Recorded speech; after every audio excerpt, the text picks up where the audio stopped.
nós sabemos, o Rio Tejo, em Portugal, pode subdividir-se em 3 secções principais.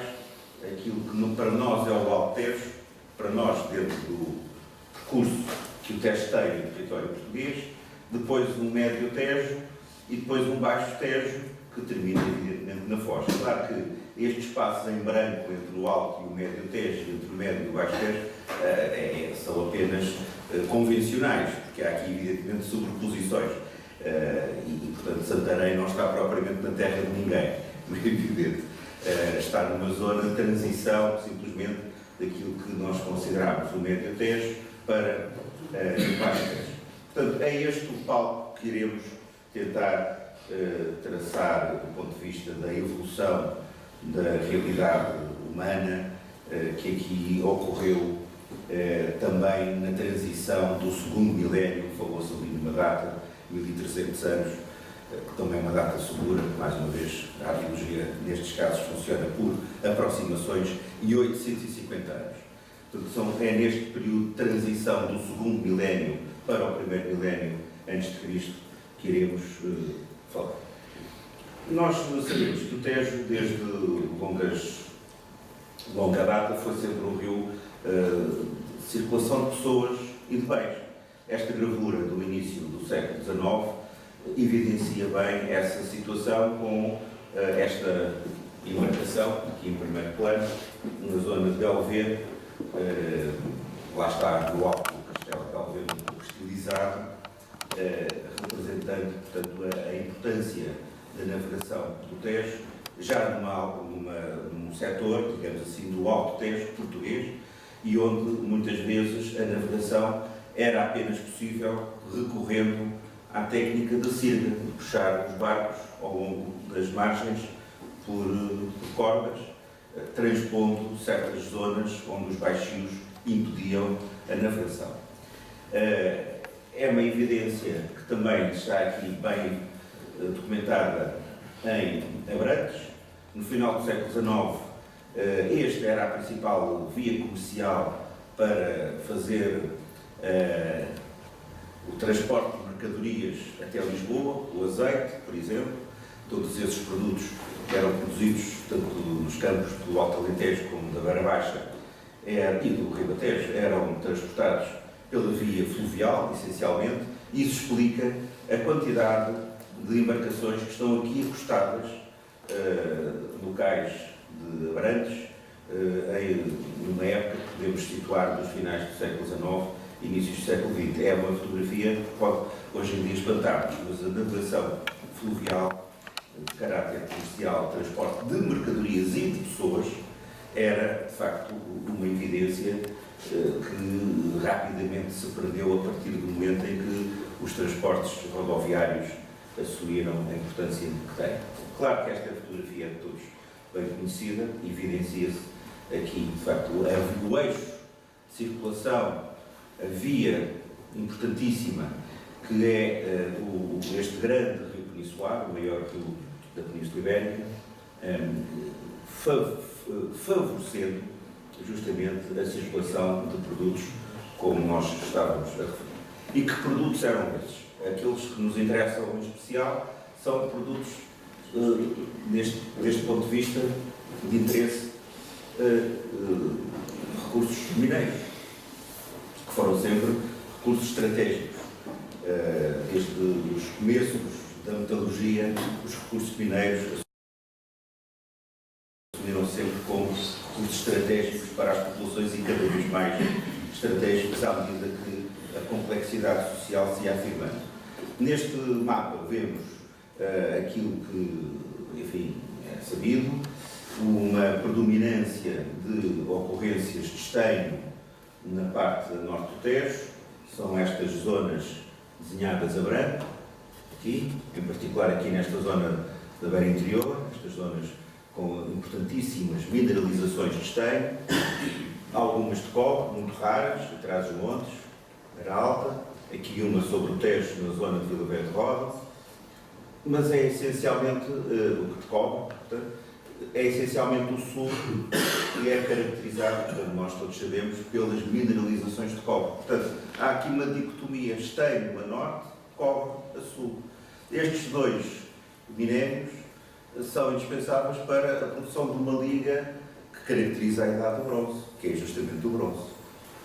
A liga de cobre e esteio em proporções variáveis, mas que pela sua qualidade mecânica justificou, portanto, esta produção de peças a partir, em Portugal, no território português, a partir do segundo quartel do segundo milénio antes de Cristo. Portanto, as primeiras peças de bronze, correspondentes a uma liga intencional de cobre e de estanho, foram feitas cerca de 1700, 1750 antes de Cristo.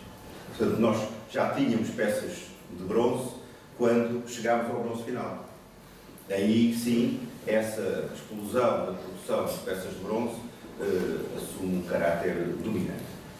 E, como nós estamos aqui a ver, a Extremadura, o território da Extremadura, está praticamente vazio, ou mesmo vazio, de mineralizações importantes destas duas matérias-primas. No entanto, foi a partir da Extremadura que houve a exportação de peças manufaturadas de bronze. Isto porquê? Porque é na Extremadura que a Extremadura corresponde à área onde, do ponto de vista económico, é mais fácil conjugar a alimentação do estanho do norte e do cobre do sul. É um lugar geométrico situado entre o norte e o sul, no qual, mercê do Rio Tejo, sempre o Rio Tejo aqui a ter um papel dominante, se favoreceu o transporte dessas matérias-primas para, na Extremadura, se produzirem artefactos metálicos. Apesar de, na Extremadura, não existir nem estanho nem cobre, foi na Extremadura que esses dois minérios se manipularam para produzir peças de bronze. E isso verifica-se justamente no bronze final, e temos ali aqueles barquinhos a simbolizar a exportação dessas peças para outros territórios, por via marítima. Isto, portanto, é apenas o mote da minha apresentação. Que peças eram essas que eram exportadas pela Extremadura, portanto, pela embocadura do Tejo para o norte Atlântico e para o sul mediterrâneo? Este mapa, que já tem uns anos, foi de Coffey, esta autoria. Verifica-se que há três tipos de peças principais que eram características do Ocidente peninsular e que estão aqui representadas esquematicamente. Esta primeira peça que está aqui é uma foice de bronze de talão, tipo Rocanos. Rocanos é um sítio perto de Lisboa, nunca sei, onde se encontrou um molde de pedra, de granito, mais concretamente, para se produzirem foices. Depois temos aqui um segundo desenho, muito esquemático, o número 2, que representa o machado de um anel. Um machado plano de bronze de talão, esta parte de trás é o talão, com um anel. Estes machados de bronze planos, porque eram apenas feitos num único molde, o molde era enchido e a parte de cima ficava plano. Quando o molde ficava cheio, o bronze assumia uma superfície plana na parte mais alta do molde. São também característicos desta zona ocidental do Península Ibérica. E finalmente temos um terceiro tipo de machados, que são os machados de alvado, porque têm uma zona oca onde se encavava o cabo, onde entrava o cabo, machados de alvado com duas azenhas. Portanto, estas três peças são típicas do Ocidente peninsular e eram produzidas, portanto, nesta transição do segundo milénio para o primeiro milénio antes de Cristo. Mas se nós virmos bem, a sobreposição destas três distribuições geográficas dá apenas aqui um espaço relativamente pequeno, que é este, que está aqui, e que corresponde, grosso modo, ao Val do Tejo e à Extremadura, até à Foz, até Lisboa. Portanto, nós podemos dizer que estes conjuntos coexistiram apenas nesta área que corresponde à Extremadura portuguesa e, em particular, também ao Val do Tejo. A prova de que estas peças eram produzidas nesta região, a partir da qual se exportavam para outros domínios, tanto do norte Atlântico como do sul Mediterrâneo, é o facto de elas, por vezes, serem encontradas em esconderijos, chamados esconderijos. É o caso deste esconderijo, que foi encontrado já no princípio do século XX, na Sardenha. Nós aqui podemos ver foices de talão, que são estas, com o reforço nevoado, porque a zona portanto era esta aqui. Aqui temos outro fragmento. Portanto, este setor aqui é o das foices de talão, e cá temos um machado plano, de talão também, com uma argola, e 3 machados de bronze de alvado com 2 argolas. Portanto, estas peças ou foram produzidas em Portugal, no território hoje português, e depois exportadas para o local em que foram encontradas, portanto, na Sardenha, ou foram produzidas na Sardenha, copiando modelos que foram aqui pela primeira vez produzidos. Qualquer das hipóteses, para nós, é o suficiente para demonstrar, de facto, a migração das tais ideias, das tecnologias, se não mesmo das próprias peças, para zonas relativamente longínquas em relação à zona onde foram feitas. Também este mapa que, enfim, revela o percurso de determinadas peças, cá estão mais uma vez, para além dos machados de alvado e 2 anéis e as foices de alvado, as foices de alvado com uma presença mais para o norte da Europa, ao contrário daquelas foices de talão que são de ocorrência mais mediterrânea. Temos os machados de alvado e os capacetes de Cristo, que também são muito característicos desta época. E como veem, estas setas indicam vários caminhos. Caminhos de ida, caminhos de volta, caminhos de expansão, cá está a ocorrência de certas peças, daquelas que viram na Sardenha. Portanto, o mundo do bronze final, esta época de transição do segundo para o primeiro milénio antes de Cristo, foi um mundo que, no que se refere ao território português, um mundo de franca abertura para o exterior e de franco comércio, digamos assim, internacional, podemos chamar assim, utilizando a expressão atual. Ou seja, um mundo francamente aberto às influências culturais, económicas, sociais de outros domínios, tanto do norte atlântico como do sul mediterrâneo. Nessa altura, a Extremadura comportava-se como uma verdadeira plataforma giratória que articulava o norte, o sul, o interior, de onde vinha o esteio e o cobre, com o litoral. Portanto, é de facto já uma situação complexa aquela que nós temos nesta época.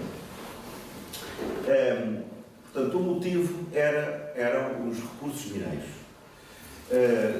Os recursos mineiros que estão evidenciados pelas peças que viram, pelos trajetos que elas representam, mas também por outras pequenas evidências, como são, por exemplo, pequeninos pesos de bronze que serviam para, justamente, pesar, neste caso, o ouro. Não se ia pesar com pesos deste tamanho, enfim, cestos de minério de cobre ou de minério de esteio.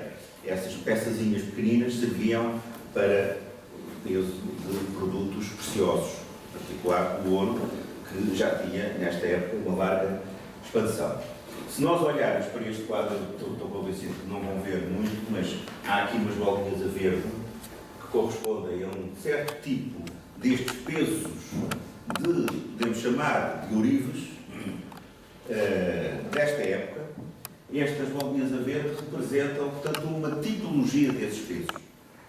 E vamos ver que tipologia é essa. Cá está. Portanto, são, reparem, estes segmentos aqui horizontais têm 1 centímetro, portanto, veem que estas peças têm de diâmetro 1 centímetro ou até menos de 1 centímetro. São verdadeiros pesos de ourifes, que pressupõem, portanto, a existência de um comércio organizado e de especialistas que controlavam e, de certo modo, personificavam esse mesmo comércio. O comércio é também evidenciado por escondrijos, como é o caso deste que foi encontrado no Porto do Conselho. O Porto do Conselho é um local situado em Mação, perto de Mação, portanto, no Alto Ribatejo. Mação ainda é Alto Ribatejo. Tem-se discutido muito o significado destas peças que aparecem muitas vezes por mero acaso no decurso da abertura de uma estrada, do rebentamento de um penedo para tirar matéria-prima para uma construção, da ideia de serem metalurgistas ambulantes que tinham bases estratégicas para o seu comércio e, portanto, escondiam em determinados sítios só deles conhecidos os produtos que pretendiam comerciar. É uma ideia antiga. Hoje em dia fala-se também que eram depósitos estratégicos de determinadas comunidades, outros esconderijos feitos por essas mesmas comunidades em períodos de instabilidade social, e nós lembramos o que aconteceu, por exemplo, depois no período romano, com depósitos, verdadeiros tesouros de moedas que eram ocultadas em períodos de crise ou de instabilidade política ou social. Portanto, há várias explicações para estes conjuntos. Não interessa agora aprofundar esse tema. O que interessa é registá-lo. E, portanto, lá está, temos aqui também a evidência de que estas peças, por alguma razão, foram ocultadas. Estas peças foram encontradas quando se alargava uma estrada nesta povoação do Concelho de Mação. São constituídas por materiais muito heterogéneos, entre os quais alguns que já anteriormente viram. Os machados de planos, com uma argola, as foices de tipo rocanos, as lanças, os punhais. Isto já quer dizer que há uma sociedade com um certo grau de diferenciação social, de modo a que justifique a produção de armamento que era evidentemente utilizado apenas por alguns. E cá está uma das peças mais extraordinárias desta época, que é o tal molde de arenito encontrado no casal de Rocares, perto do Cacém. O Cacém, como sabem, fica muito perto de Lisboa, fica no concelho de Sintra, muito perto de Lisboa. Portanto, é uma peça que foi escavada de forma a poder, a partir dessa escavação, permitir o fabrico de foices. E que, por isso mesmo, adquiriram a designação foices do tipo rocanos. Se nós formos, sei lá, para um congresso, seja de que parte do mundo for, falamos em foices de tipo rocanos e os congressistas, pelo menos os especialistas desta área, sabem do que é que estamos a falar, embora não façam a mínima ideia do sítio onde é rocanos. Eu próprio não sei. Quer dizer, acho que era um pequeno casal agrícola que desapareceu, foi uma peça encontrada por Joaquim Fontes no princípio do século XX. Portanto, foi um nome que ficou registado na nomenclatura arqueológica, tal é a sua importância. Claro que não é exemplar único, hoje vieram-se encontrar outros, até no norte de Portugal, no Castro de Álvora, por exemplo, uma outra peça deste tipo, aparecem outras em vários sítios, mas esta é a mais significativa e a mais expressiva, precisamente porque ocorre num sítio onde não há nem estanho, nem cobre, mas que, no entanto, se praticou uma metalurgia do bronze, precisamente porque houve capacidade de transporte da matéria-prima dos sítios onde ela existia para ali se produzirem peças que tinham como principal objetivo a exportação. Claro que estas peças substituíram outras, muito mais antigas, feitas de elementos de sílex, lascas de sílex, denteados. Portanto, reparem que aqui os dentes são feitos intencionalmente para tornar a peça cortante, e estas lascas de sílex eram metidas em cabos de madeira e podiam ter praticamente a mesma eficácia que as outras foices de metal. E até eram mais baratas, como é evidente, mas lá está, para alguma coisa serve a tecnologia, serve para aumentar a eficácia do trabalho, ainda que a custos mais elevados. Uma fotografia que mostra bem a riqueza agrícola da região de Lisboa, constituída neste caso por solos basálticos, e por isso mesmo é que estas foices também podiam ter uma utilização local na agricultura intensiva e extensiva, em particular de trigo, que poderia até ultrapassar as necessidades das populações locais. Aqui uma base de cabana correspondente a estas ocorrências. A base da cabana, como vem aqui, é definida por um embasamento de blocos basálticos que define um contorno elipsoidal. Portanto, é uma das muitas cabanas que existiriam nestas zonas abertas, não fortificadas, ocupadas por uma população totalmente dedicada à produção de cereais, porque era, de facto, eram terrenos altamente propícios para isso. Prova de que isso acontecia e que havia também a armazenagem desses mesmos cereais é a presença de certos silos que por vezes ocorrem em determinadas zonas, ou dentro dos povoados ou na periferia dos mesmos. Aqui temos um desses silos encontrado numa escavação realizada no concelho de Cascais já há uns anos. Claro que, para além destes sítios abertos, sem condições naturais de defesa, onde uma laboriosa população, como disse, se dedicava de uma forma intensiva à produção de cereais, que provavelmente ultrapassavam as suas necessidades, já tinham aqui um objetivo de comércio, havia um outro segmento da população que ocupava os sítios fortificados, ou seja, os sítios com condições de fortificação, os sítios altos, como é o caso aqui desta chaminé basáltica do Penedo de Lexim, perto de Mafra. Também é a realidade que nós conhecemos no Alto Tejo, passámos do Baixo Tejo, Mafra fica, como é evidente, no Baixo Tejo, para o Alto Tejo, neste caso uma fotografia do Monte de São Martinho, aqui em último plano, e aqui numa zona mais branquiçada, a cidade de Castelo Branco. Portanto, enquanto uma determinada população ocupava as zonas baixas, francamente propícias à produção de cereais ou ao agropecuário, se quisermos uma designação mais geral, haviam já segmentos dirigentes dessas populações que ocupavam os sítios altos e fortificados ou potencialmente fortificados. Temos alguns exemplos disso ao longo do Tejo, neste caso no povoado dos Alegrios, no sul da Beira Interior. Aqui vem naturalmente um alinhamento que define o embasamento de uma cabana idêntica àquela da Tapada da Ajuda que mostrei anteriormente. Aqui um chão de argila, aliás também com umas decorações um pouco estranhas, atribuídas a decorações, mas o chão de argila aqui é muito evidente, portanto corresponde a uma regularização do interior da própria cabana. E evidentemente onde há vivos também há mortos. Os mortos tinham que ser enterrados ou incinerados. Há estas duas alternativas já no anúncio final. A inumação e a incineração. Vamos ver alguns casos, eles estão aqui indicados e, como veem, mais uma vez se conhecem ocorrências ao longo de todo o Retejo.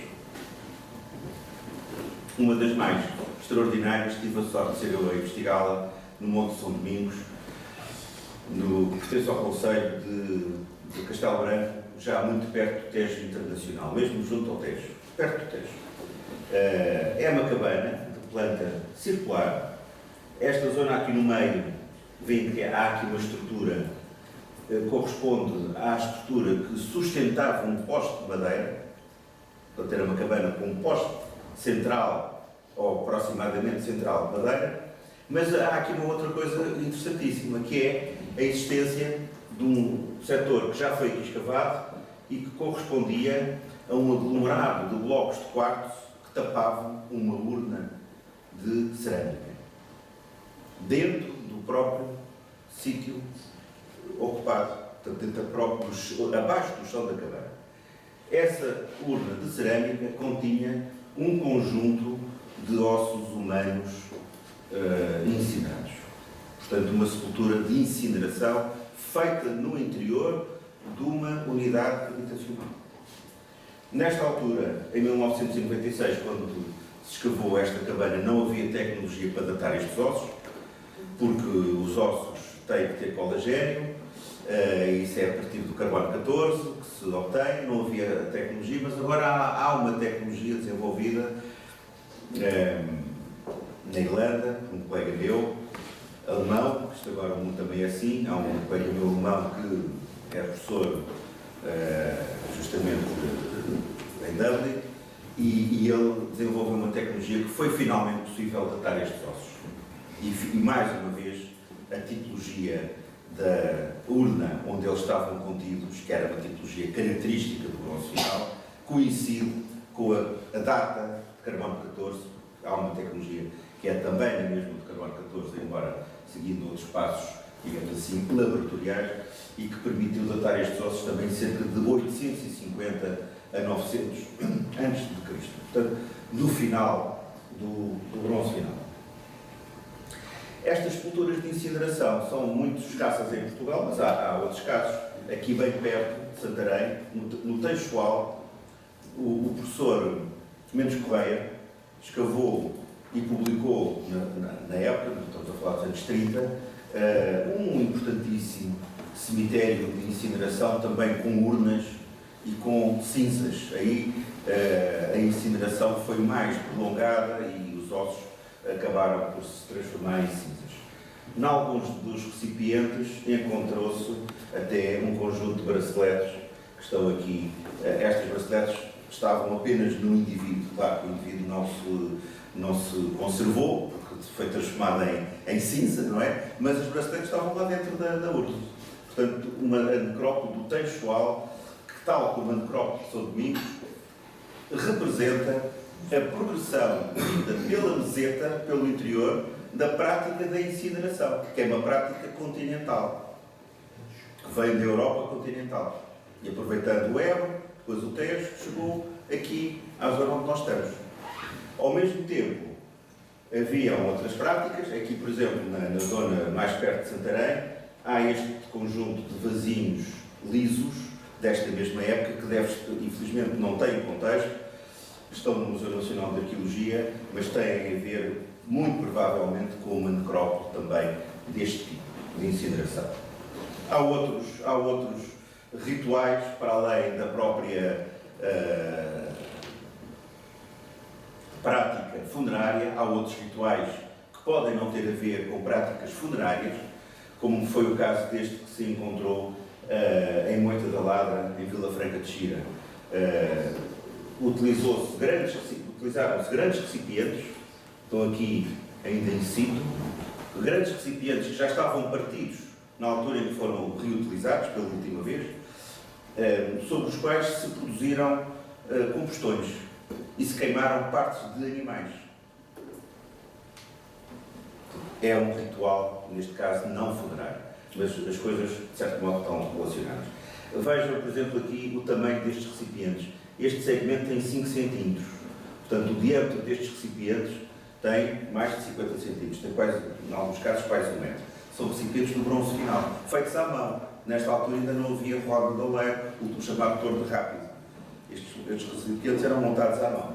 Mas vejam, portanto, a qualidade destes oleiros para produzirem com esta aparentemente facilidade estas peças, que aliás, como digo, já foram encontradas fragmentadas, porque constituem a última utilização destes fragmentos em bases de lareiras que foram sobre os mesmos executadas. Falei de incineração e agora vou falar de inumação. neste importantíssimo monumento, um tolos. O tolos é, enfim, vem do grego, é uma sepultura com uma falsa cúpula. Normalmente tem um corredor e depois tem uma câmara circular coberta por uma falsa cúpula, portanto, que transformava aquele recinto num recinto subterrâneo, pseudo-subterrâneo, fechado. Portanto, dentro deste monumento, não vou agora discutir a idade da construção primitiva, isso é outra polémica, não interessa para o caso, mas dentro da câmara do monumento, que está aqui representada, reparem, temos aqui o corredor, a entrada, o corredor, e depois aqui a câmara do monumento. Dentro desta câmara, identificaram-se dois corpos, sobre uma banqueta de argila batida, com um ligeiro rebordo. Esta prática aparentemente é de origem mediterrânea. A deposição de corpos em decúbito lateral, com os braços e as pernas encolhidos, no bronze final, foram datados, nós podemos dizer que são do bronze final, porque foram datados os restos humanos. Portanto, é outra prática que coexistia com a prática da incineração, e esta, enquanto a da incineração era de origem continental e mesentânea, esta é de origem mediterrânea. Foi identificada, por exemplo, em Micenas, no Mediterrâneo Central, e chegou até cá. Portanto, mais uma vez, o Tejo é um ponto de união e não de separação, um ponto de contacto e de coexistência. Falei, de facto, no Mediterrâneo, falei no Atlântico, falei nos contactos, falei na exportação de peças, mas a exportação também tinha uma contrapartida, que era aquilo que vinha de fora. Vinham materiais? Não, os materiais não vinham porque eles queriam eram os nossos materiais, as nossas matérias-primas. Vinham era a tecnologia. E a tecnologia aqui, a primeira que surge, é a tecnologia do ferro. Estas pecinhas que vêm aqui, tão pequeninas, são pequenas navalhas. Intrinsecamente não valem nada para nós, hoje em dia. O bronze é muito mais caro do que uma navalha de ferro. Para eles não. Porque, nesta altura, o ferro era uma raridade devido ao próprio desconhecimento da tecnologia do fabrico destas peças. Estas peças provavelmente vieram importadas do Mediterrâneo Central, onde a produção destas primeiras peças de ferro remonta a cerca de 1500 anos antes de Cristo. Estas são mais modernas, terão sido produzidas, ou pelo menos utilizadas nos contextos em que foram encontrados, da beira interior, a maioria delas. Eu já vou dizer aqui, portanto, a Quinta do Monte do Trigo é aquele conjunto, aqui, é beira interior. Esta peça aqui, Quinta do Percevejo, estas peças, é de uma estação do concelho de Almada, sobre o Tejo. E depois temos aqui a Moreirinha, com este conjunto que está aqui na base, mais este conjunto e mais estas, é também um povoado do sul da beira interior. Portanto, pela primeira vez, a tecnologia do ferro, já em produto acabado, chega ao nosso território por volta de 1200 anos antes de Cristo. Ainda estamos em pleno bronze final, mas já se utilizavam peças de ferro importadas. Aqui está, ao contrário, portanto, nós exportávamos determinados materiais e importávamos outros, que para os comerciantes não valiam nada, mas que para os habitantes do nosso território tinham um valor extraordinário. De tal forma que até é possível que estas peças não fossem utilizadas no dia-a-dia. Estas peças eram utilizadas seguramente em práticas rituais. De tal forma eram importantes na época, embora intrinsecamente nos nossos dias não valham nada, do ponto de vista material. Mas, de facto, é uma introdução tecnológica que remonta a esta época do bronze final, anterior aos fenícios. Estamos aqui numa época anterior aos fenícios. Quer dizer, os fenícios, quando cá chegaram, já tinham o caminho aberto, porque já tinha havido outras pessoas que já conheciam os habitantes desta região e que já tinham com eles estabelecido boas relações de comércio e de colaboração. Um outro atributo social, como é evidente, são as peças de ouro. Falei no início dos ponderais pequeninos para pesar pequenas quantidades de ouro. O ouro onde é que era produzido? Onde é que era recolhido? No Tejo. O Tejo, o aurífero Tagus dos romanos. Ouro aluvial, mas também havia ouro explorado em Minas, na beira interior.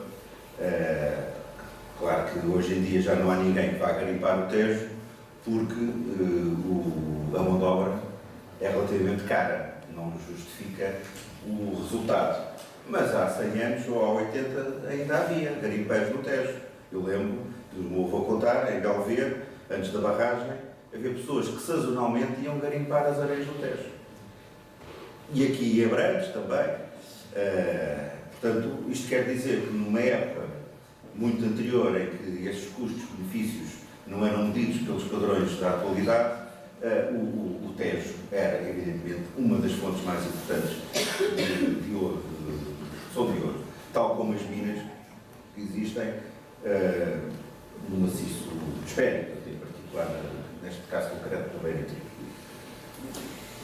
Com esse ouro podiam-se fabricar peças fabulosas como esta que estão a ver, que está no Museu Britânico. Portanto, quem quiser ver, faz favor de ir ao Museu Britânico, que não está cá. Foi vendida no princípio do século XX pelo proprietário, que bem tentou que o Estado a adquirisse, mas como não a adquiriu, foi vendida e eu tive já a possibilidade de ir ver lá. Há uma réplica feita em Portugal, mas não é a mesma coisa. Pelo menos esta não é a mesma coisa. É uma peça que reúne aqui, mais uma vez, atributos culturais de várias origens. O colar é um colar constituído pela sobreposição de três aros maciços. Esta peça pesa mais de 1200 gramas. Tem quase 1300 gramas de ouro. Portanto, há três aros sobrepostos com uma decoração geométrica aberta a buril. Isto é uma característica atlântica. Norte da Europa, Alemanha, Mar do Norte. Mas, ao mesmo tempo, tem aqui uma outra peça, que é o fecho movível, que alguns dizem que é um fragmento de uma bracelete. E se for assim, pode ser, mas mesmo que não seja, a técnica decorativa que não está aqui muito evidenciada remete para o mundo mediterrâneo. É uma bracelete que existe, portanto, em contextos da Meseta e da Andaluzia espanholas. É uma bracelete tipo sagrarras versocana. É assim que os arqueólogos quer dizer que sagrarras, em espanhol, sagrarras versocana. Portanto, é uma peça de cunho marcadamente meridional. Portanto, numa única peça de ouro, nós temos aqui os dois mundos em contacto. E isso é uma realidade que, como digo, é transversal a esta região e nesta época que estamos a referir. Outras peças exóticas que chegaram cá do Mediterrâneo ou do Atlântico, o âmbar. O âmbar que existe no Báltico, mas também existe no Mediterrâneo Oriental e existe até no Mediterrâneo Central. Temos aqui peças de âmbar. E o vidro. O vidro também é uma invenção oriental, já era usado no Egito nesta época, há muitos anos, e mais cedo ou mais tarde acabou por chegar cá. A produção de peças de vidro, que não eram feitas cá, mas que vinham, lá está, era aquilo que os portugueses faziam em África com as miçangas. Aqui, exatamente, também com peças do mesmo tipo. Peças que, em termos de custo intrínseco, tinham um valor relativamente baixo, mas que eram novidade para os povos que aqui habitavam e que facilmente eram por estes permutadas, peças com muito maior valor intrínseco. E finalmente aqui uma outra peça que está aqui também por acréscimo, que é o que resta de uma fíbula chamada de cotovelo. Temos ali a mola da fíbula. A fíbula é uma espécie de alfinete que se utilizava para fechar o manto. Os romanos utilizaram-nas muito, mas já há fíbulas muito mais antigas. Já no bronze final havia fíbulas. Portanto, isto é uma espécie do irregulamento do alfinete que depois fechava ser mais frágil, não se conservou. Mas, portanto, o âmbar e o vidro são produtos que vieram, nesta época, pela primeira vez para o nosso território. E temos aqui, por exemplo, mais um fragmento de uma ponta de vidro, que eu inicialmente, até quando encontrei, pensei que fosse um produto natural, mas depois quando vi que o furo está tão bem feito, tão regular, pedi ao engenheiro Montes Soares, um especialista em estudo de matérias-primas antigas, que fizesse um estudo disto, publicado. É de facto vidro, mas é um vidro muito antigo. Portanto, é um dos primeiros vidros que vieram aqui para o nosso território. Ou seja, mais uma vez se revela esta situação de darmos e de recebermos. E o teste sempre como um elemento de ligação e de comércio. Outro produto que veio nesta época, já para não falar no Calcolítico, onde também existiam peças de marfim, mas isso é para outra comunicação, este pente é encontrado naquele monumento do tipo Tolos, que mostrei anteriormente, da roça de Casal do Meio. Este pente de marfim não foi analisado, mas pode ser marfim africano, que é o mais certo, ou asiático. Também pode ser marfim asiático.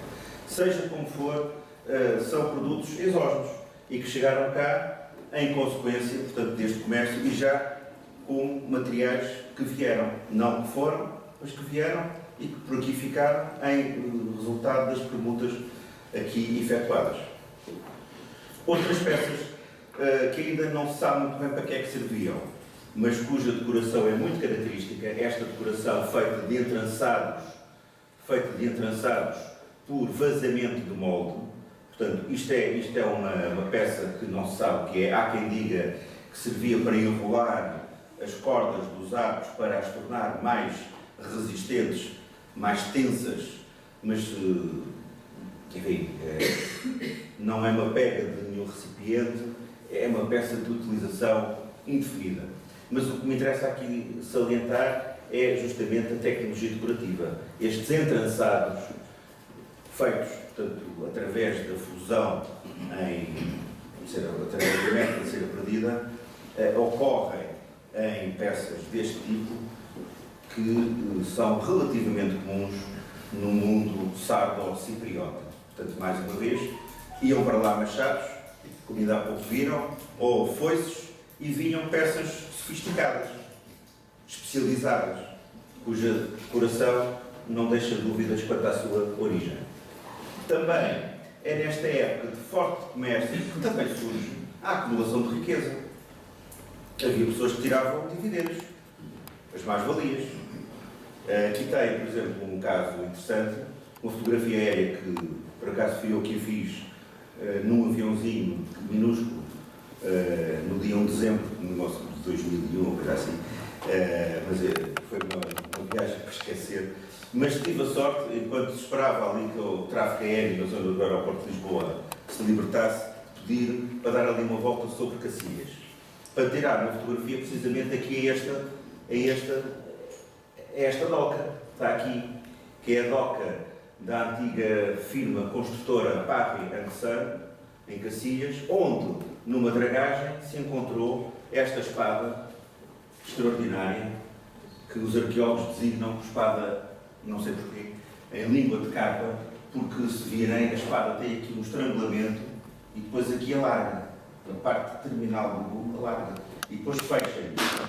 Portanto, designam-se estas espadas por este nome, espadas tipo língua de capa. O que é certo é que as espadas destas ocorrem no Mediterrâneo Oriental, ocorrem no Mediterrâneo Central, ocorrem na Península Ibérica e ocorrem até no Norte da Europa. Portanto, isto o que é que quer dizer? Que há aqui elites emergentes. Elites que tinham já espadas, que é um símbolo do poder.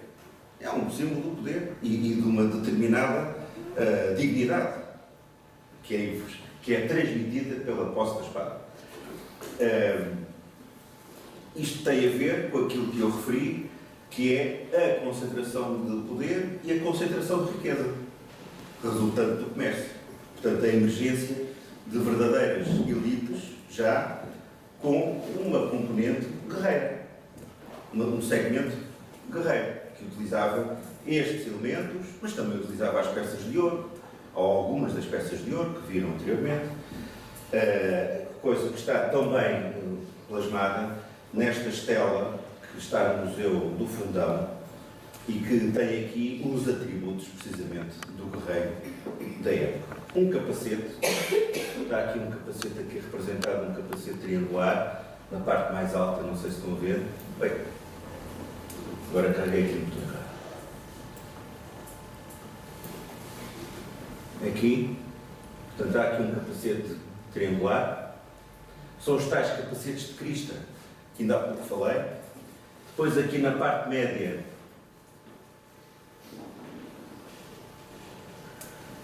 temos o escudo. Isto é um escudo com o umbo, que é a parte central mais proeminente aqui marcada. Um escudo, que aqui eu consigo ver. E aqui se calhar também se consegue. Tem aqui uns Vs. Uns Vs. É a representação da reentrância para poder ser manejada a lança. Portanto, estes Vs que estão ali representados, no escudo autêntico, existiam. E depois, claro, como os Vs continuavam na chapa, que muitas vezes reforçava o escudo, essas chapas continuam a representar os Vs, ainda que já não tenham uma funcionalidade própria. Mas o V existia na parte do escudo que era de madeira. Portanto, está aqui o escudo, o capacete, o escudo, a lança. Temos aqui a lança, está aqui representada uma lança, e aqui um espelho, que é este círculo que está aqui, não sei se estão a ver, não devem ver. Há aqui um espelho. Portanto, os tais símbolos da dignidade associada à figura do guerreiro. Também havia estelas femininas.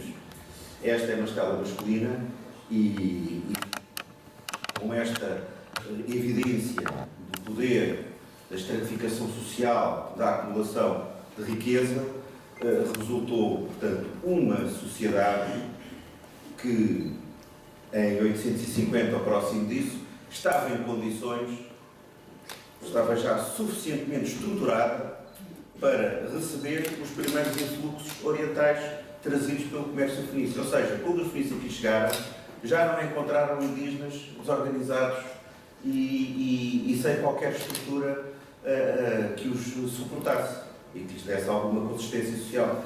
Pelo contrário, encontraram uma sociedade já fortemente organizada, hierarquizada, com chefes, com interlocutores que, evidentemente, melhor facilitaram esses contactos que eram então nascentes e dos quais resultou, por essa mesma altura, a fundação da atual cidade de Santarém. É isto que eu tinha para dizer. Muito obrigado.